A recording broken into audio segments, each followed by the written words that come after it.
Drone Turki hantam pangkalan militer Rusia.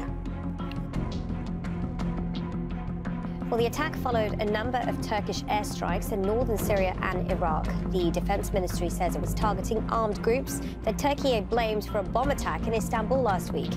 So strikes hit bases of the outlawed Kurdistan Workers' Party, also known as the PKK. The Turkish bombardment targeted sites held by the Kurdish-led Syrian Democratic Forces in the northern province of Aleppo and also in an area called Sakiye in the northeast.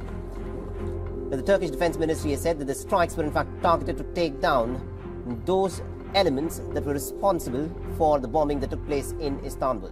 Güney sınırlarımız boyunca 30 kilometre derinliğinde güvenli bölge oluşturma kararımızın yeni bir safhasına geçiyoruz. Tel Rifat ve Münbiç'i teröristlerden temizliyoruz. Ardından da aşama aşama diğer bölgelerde aynısını yapacağız.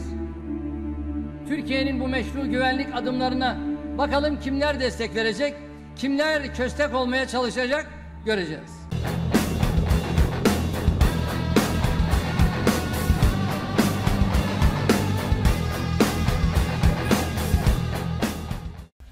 Serangan pesawat tak berawak militer Turki menghantam pangkalan Rusia di timur laut Suriah.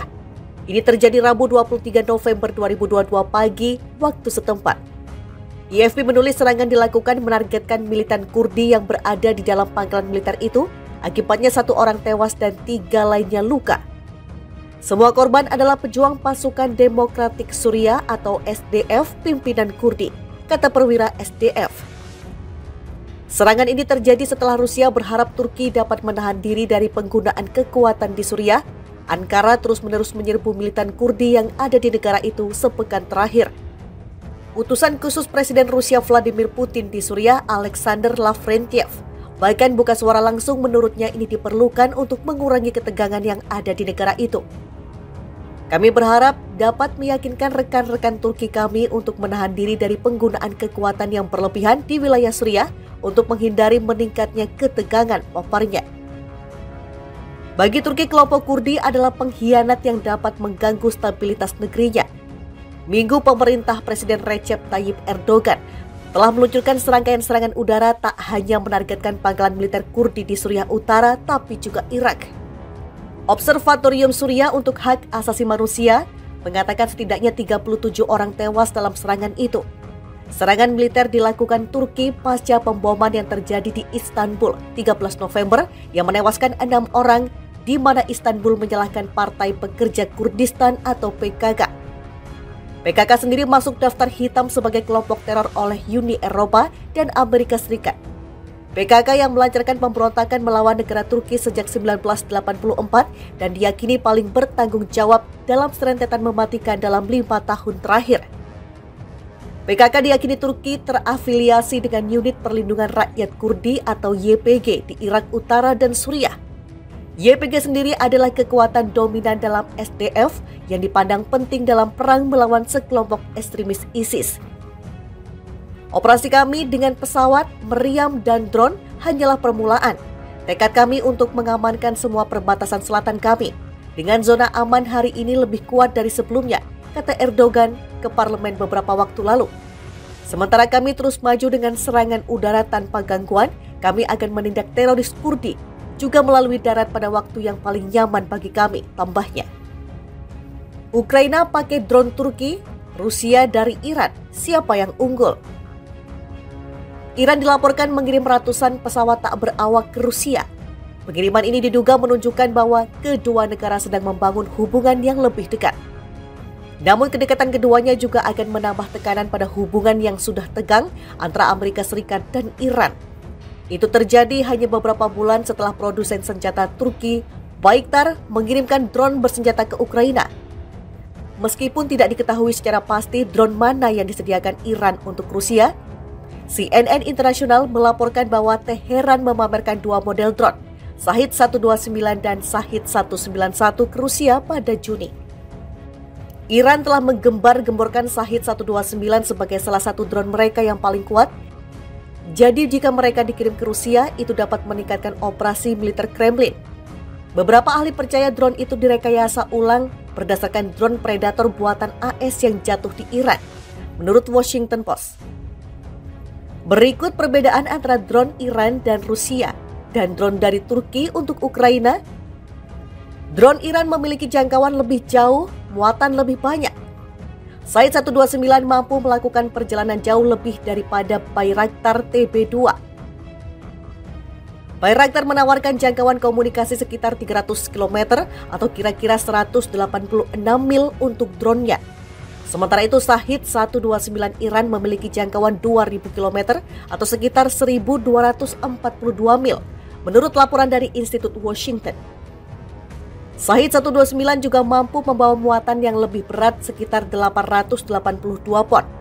Baykar mengatakan Bayraktar TB2 hanya mampu membawa sekitar 331 pon. Drone lain yang mungkin dipasok oleh Iran ke Rusia adalah Ababil 3 yang memiliki jangkauan sekitar 250 km atau 155 mil. Itu bisa tinggal di udara hanya sekitar 8 jam dan juga bisa memberi Rusia drone lain seperti Mohajer 6 dan Shahed 123, menurut Washington Institute. Drone Turki lebih cepat, daya tahan lebih baik. Sementara itu, drone Iran memiliki jangkauan jauh dan muatan tinggi. Drone yang dipasok dari Turki ke Ukraina memiliki keunggulan tersendiri. Drone Bayraktar mampu melakukan perjalanan lebih cepat dari Shahed 129. Kecepatan maksimum Bayraktar adalah sekitar 138 mph, sedangkan Shahed 129 maksimal sekitar 93 mph, menurut situs militer armedforces.eu. Drone Turki memiliki daya tahan lebih lama yang berarti mereka dapat melakukan perjalanan untuk waktu yang lebih lama. Baykar mengatakan drone-nya mampu melakukan perjalanan hingga 27 jam. Baykar mengatakan drone-nya mampu melakukan perjalanan hingga 27 jam, sedangkan Shahed 129 hanya dapat melakukan perjalanan selama 24 jam, menurut Washington Institute. Bayraktar TB2 mampu melakukan perjalanan sedikit lebih tinggi, mencapai ketinggian maksimum sekitar 25.000 kaki, kata Baydar. Shahed 129 memiliki langit-langit layanan sekitar 23.950 kaki, menurut armedforces.eu. Ababil 3 dapat melakukan perjalanan sekitar 121 mph dan memiliki langit-langit sekitar 16.404 kaki, menurut Military Factory. Drone Turki lebih cepat, daya tahan lebih baik. Sementara itu, drone Iran memiliki jangkauan jauh dan muatan tinggi. Drone yang dipasok dari Turki ke Ukraina memiliki keunggulan tersendiri. Drone Bayraktar mampu melakukan perjalanan lebih cepat dari Shahed 129. Kecepatan maksimum Bayraktar adalah sekitar 138 mph, sedangkan Shahed 129 maksimal sekitar 93 mph, menurut situs militer armedforces.eu. Drone Turki memiliki daya tahan lebih lama yang berarti mereka dapat melakukan perjalanan untuk waktu yang lebih lama. Baykar mengatakan drone-nya mampu melakukan perjalanan hingga 27 jam. Baykar mengatakan drone-nya mampu melakukan perjalanan hingga 27 jam, sedangkan Shahed 129 hanya dapat melakukan perjalanan selama 24 jam, menurut Washington Institute.